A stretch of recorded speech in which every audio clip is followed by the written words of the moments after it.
아파트 대단지와 학교들이 밀집되어 있는 곳에 위치한 3층짜리 건물입니다. 2002년 승인 건물이라 지은 지 23년 됐지만 최근 내부 보수로 인해 깔끔한데요.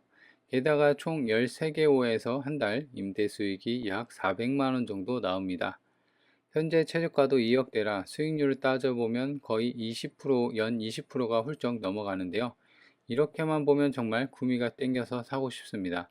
하지만 실상은 8억 인수금 때문에 반드시 피해야 하는 물건 중에 하나입니다. 왜 그런지 구체적으로 살펴보도록 하겠습니다. 안녕하세요, 이사장입니다. 오늘은 절대 좀 피해야 할, 경미하면서 자칫하다가는 이제 그 돈을, 전 재산을 까먹을 수 있는 그런 건물이거든요. 그래서 함정이 좀 있습니다. 그래서 그런 설명은 현장을 좀 보면서, 현장은 깔끔하죠. 이게 이제 지은 지가 거의 23년, 좀 있으면 25년 차인데, 건물 외부부터, 그 다음에 내부도 아까 그 본 것처럼 페인트랑 어느 정도, 그 다음에 주출입문뿐만 아니라 세대 현관문까지도 어느 정도 보수가 다 되어 있습니다. 그래도 건물이 한번 그 보수를 한 흔적이 있죠. 그리고 우편함에 지금 446, 16개죠. 그래서 원래 같은 경우는 1층, 2층, 3층이 각각 5개, 총 15개호로 그 다음에 공용까지 하면은 우편함이 16개가 맞아요. 근데 지금 보면은 2층하고 3층은 일부 또 개보수를 했어요. 그래서 총 계량기가 14개입니다. 그래서 위에 4개, 중간에 6개, 그 다음에 아래 4개에서 총 14개거든요. 그래서 이렇게 되어 있고, 계량기도 지금 중간에 이빨 빠진 게 있긴 한데, 정확히 호수는 다 맞습니다. 그래서 정면에 보이면 일체형 손잡이도 있고요. 그리고 지금 사람이 안 사는 것 같이 보이죠? 근데 지금 택배 저 물은 저렇게 있는 거 보면 저쪽은 사는 것 같은데, 전부 현관문이나 벽면이나 천장이도 그렇고 등이랑 현관문도 좀 칠이 되어 있거나 뭐 그렇습니다. 근데 특이할 만한 거는 바깥에 저렇게 저게 수도 계량기, 그러니까 수도함 같거든요. 빨간색이, 파란색이. 그게 좀 노출이 되어 있어요. 그리고 건물 여기 옥상 탑층인데 여기도 마찬가지로 내부가 페인트 칠이 좀 깔끔하게 되어 있죠. 물 새는 자국이나 이런 것도 없지. 그렇죠? 그래서 좀 열고 옥상을 보면요. 옥상도 이렇게 지금 바닥도 20년 차 되면은 원래 이제 초록색 방수 페인트를 띄워야 되는데 그게 아니라 요새 많이 하는 이제 회색, 진한 회색의 방수 페인트가 좀 보이죠. 그래서 이런 거를 보면은 건물이 최근에 보수를 했구나. 이렇게 좀 판단을 할 수가 있는 부분입니다. 자, 그래서 일단은 지금까지 옥상부터 해갔고요. 딱히 눈에 보이는 하자. 그러니까 이제 건물 자체에 대해서는 크게 보수나 이런 하자에 대해서는 크게 문제가 될 건 없습니다. 한 가지만 빼곤요. 이따가 이제 볼 텐데 위반 건축물 이슈도 있습니다. 그래서 현장은 둘러봤고요. 좀 더 볼게요. 위에서 봤을 때는 이제 이렇게 생겼고요. 그리고 대부분 본건이랑 비슷한 집들이 좀 많이 있습니다. 그리고 이쪽 바로 앞에 또 학교가 있고, 일단 이제 원룸촌, 뭐 사람들이 많이 사는 주거 밀집 지역에 건물이 하나가 나온 거죠. 그래서 땅을 보면요, 한 필지고요. 일종 일반 주거 지역입니다. 그래서 땅이 76평 정도 되고, 땅값이 2억 2천, 그리고 아까도 얘기한 것처럼 1층, 2층, 3층인데 각각 5가구, 5가구, 5가구입니다. 근데 이제 실상으로는 이게 4, 이게 4입니다. 그래서 총 13개의 호고 좀 다르게 쓰여 있죠. 그래서 이제 그런 부분도 이따가 좀 자세히 설명할 거고요. 그래서 지금 감정이 5억 8천 정도 됐습니다. 땅이 76평, 건물이 133평이니까 뭐 중소형 건물이라는 것을 좀 알 수가 있죠. 그래서 아까 좀 본 것처럼 지금 보면은 1층하고 2층, 3층 이렇게 되어 있는데요. 이쪽에 위반 건축물이 노란색으로 딱지가 붙어 있습니다. 그래서 어떤 상황이냐 이렇게 보시면요. 지금 뭐 딱히 없어요.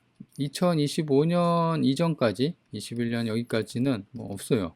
근데 2025년 3월에 그러니까 올해 3월에 지금 1층하고 2층 주거 시설이 이게 한 평 정도 불법 대수선이 됐다고 합니다. 그래서 지금 하나가 있고 또 하나가 있죠. 그러니까 총 2개, 그리고 2층 또 불법 증축이 됐다고 합니다. 그래서 지금 총 항목이 3개로 보여지는데요. 근데 같은 게 요거랑 좀 같거든요. 그리고 2층이 이렇게 되어 있어요. 그래서 중복이 되는 건지 아니면 항목이 3개인지 요거는 확인해 봐야겠지만 여튼 한 평 정도가 불법 증축이 됐다라는 겁니다. 그래서 내용을 보면요. 지금 2층이 1개호가 고가, 그리고 3층이 한계호가 보는 것처럼 그 중축이 되어 있는데 이게 아마도 복층, 그러니까 여기를 뚫어서 이렇게 복층을 만들어 놓은 것 같아요. 보시면 그죠? 이런 식으로 지금 이렇게 열고 들어오면 이쪽이 계단이 이쪽으로 붙어 있거든요. 그래서 지금 앞서 영상에서 본 것처럼 그 보였지 모르겠지만 2층하고 3층이 한 군데 이 벽이 막혀 있습니다. 그렇죠? 그리고 그러니까 이제 중앙 통로에서 이렇게 들어와 있고 이렇게 있으면 여기가 하나씩 있거든요. 근데 여기가 하나씩 막혀 있어요. 그러니까 그쪽을 뚫어서 복층으로 이렇게 만든 것 같아요. 그래서 불법 건축물이 지금 이렇게 2025년 올해죠, 올해 이제 어떤 수리나 이런 걸 하면서 이렇게 그 만들면서 올해 이게 위반 건축물로 바로 등재가 된 것 같아요. 근데 이런 거 같은 경우는 사실상 연식도 있고 이게 23년 차입니다. 거의 20년 차면은 위반 건축물이 만약에 과거부터 있었으면은 앞으로도 안 걸렸으면 계속 안 걸려서 쓰는 거거든요. 근데 자세히 보니까 2025년 올해 이렇게 딱 된 거예요. 그죠? 그래서 아마 요거를 원상 복구를 좀 해야 할 수도 있습니다. 이행강제금이 높다면. 제가 위반 건축물 접근하는 법을 알려드렸죠. 그러니까 이제 수익, 그 다음에 이행강제금. 비교해서 수익이 월등히 높으면 해도 됩니다. 근데 그게 아니라 뭐 또이또이거나 이행강제금이 더 높거나 이러면 접근하면 하면 안 됩니다. 그죠? 근데 이거는 그 위반 건축물로 해서 수익성을 따지기 이전에 아까도 얘기한 것처럼 인수금이 엄청나요. 지금 보시면 임차인 현황이거든요. 그래서 2023년 10월 30일이 가압류 해갖고 요게 이제 말소 기준 권리예요. 그래서 앞서면은 선순위, 후순위면 말소인데요. 잘 보세요. 2022년이에요. 전부 23년 10월이 있는데 10월 6일이에요. 얘는. 근데 말소 기준은 10월 30일. 그러니까 선순위로 304호도 인수를 해야 돼요. 22년, 21년 전부 다. 그리고 좀 보시는 것처럼 전부 다 21년, 22, 여기 24년. 그러니까 이제 2분, 303호 5,500만 빼놓고는 전부 다 인수예요. 이분 같은 경우는 후순위이기 때문에 말소 대상인 거죠. 그래서 지금 이제 주의사항에 이제 매각 물건 명세서의 주의사항에 보면 이렇게 여러 개 막 써 있어요.